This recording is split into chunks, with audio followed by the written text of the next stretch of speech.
একজন মানুষ আর একজন মানুষের মাংস খাচ্ছে। কখনো কি এরকম কথা শুনেছেন বা দেখেছেন? হ্যাঁ, ঠিকই শুনেছেন, মানুষের মাংস, তাও আবার একজন মানুষই খেতে চাইছে। আজ আমরা আপনাদের শোনাবো সেই ঘটনা আর করব তার ময়নাতদন্ত।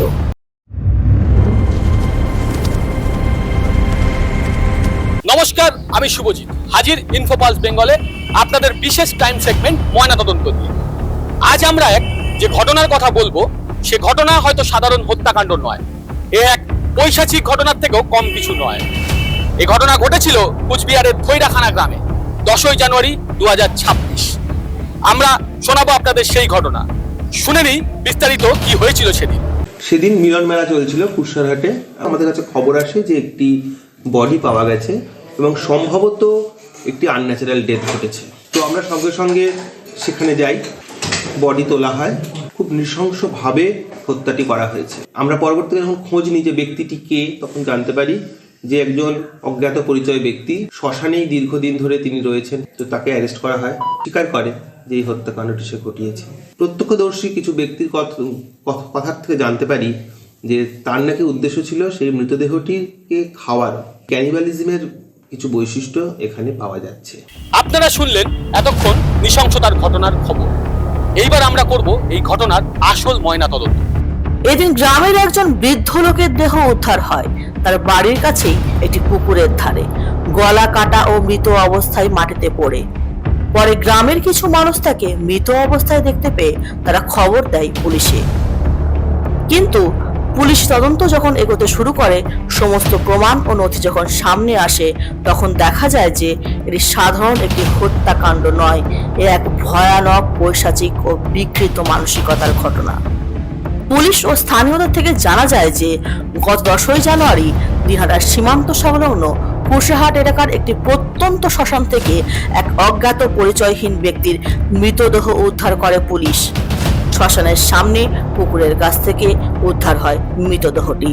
নিহত ব্যক্তির কোনো নির্দিষ্ট বাড়ি ছিল না, ওই এলাকাতেই ঘুরে বেড়াতেন তিনি। স্থানীয় শ্মশানঘাটের কাছেই বসবাস করতেন। মৃতদেহটির গলায় ও কাঁধে গভীর ক্ষতের চিহ্ন পাওয়া যায়, যা দেখে প্রথম থেকেই খুনের সন্দেহের দানা বাঁধে পুলিশের। এরপর উঠে আসে আরও চমকপ্রদ তথ্য, হাড় হিম করা সব ঘটনা, যা হয়তো একটা সিনেমাকেও হার মানায়।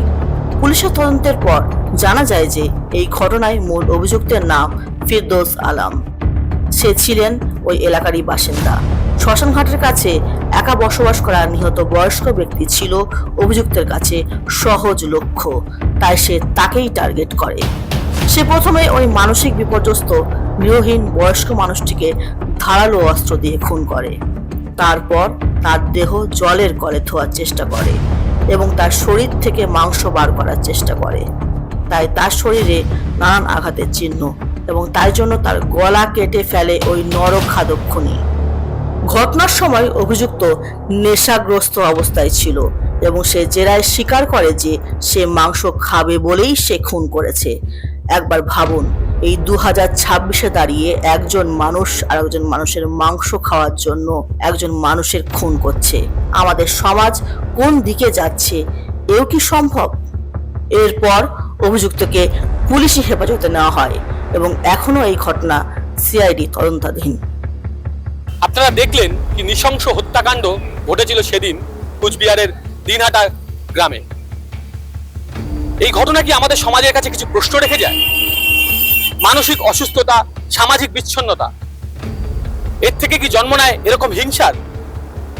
পুলিশি তদন্ত, সমাজ এবং স্বাস্থ্য সেবা, তার মাধ্যমে কি এই অপরাধকে আটকানো যায়? কেন এত কঠোর মনোভাব নিলেন সেই খুনি? কি কারণ তার পিছনে? এই ঘটনা আমাদের সমাজের অন্ধকার দিককে আমাদের চোখের সামনে তুলে ধরেছে। আমরা কি একজন মানুষ আরেকজন মানুষকে হত্যা করছে মানুষের মাংস খাওয়ার জন্য? আমরা কি আদিম যুগে ফিরে যাচ্ছি? কি মনে হয় আপনাদের? কমেন্ট করে জানান আমাদেরকে। এই ছিল আমাদের আজকের ময়নাতদন্ত। আপনারা দেখছিলেন ইনফোপালস বেঙ্গল। কেমন লাগলো আজকের আমাদের এপিসোড? ভালো লাগলে কিন্তু অবশ্যই লাইক, সাবস্ক্রাইব ও শেয়ার করবেন। আমরা আগামী পর্বে আসবো আপনাদের কাছে নিয়ে একটি তদন্ত ভিত্তিক নতুন একটি ঘটনা নিয়ে। ততক্ষণ অবধি আপনারা আমাদের সঙ্গে থাকুন আর সাবধানে থাকুন।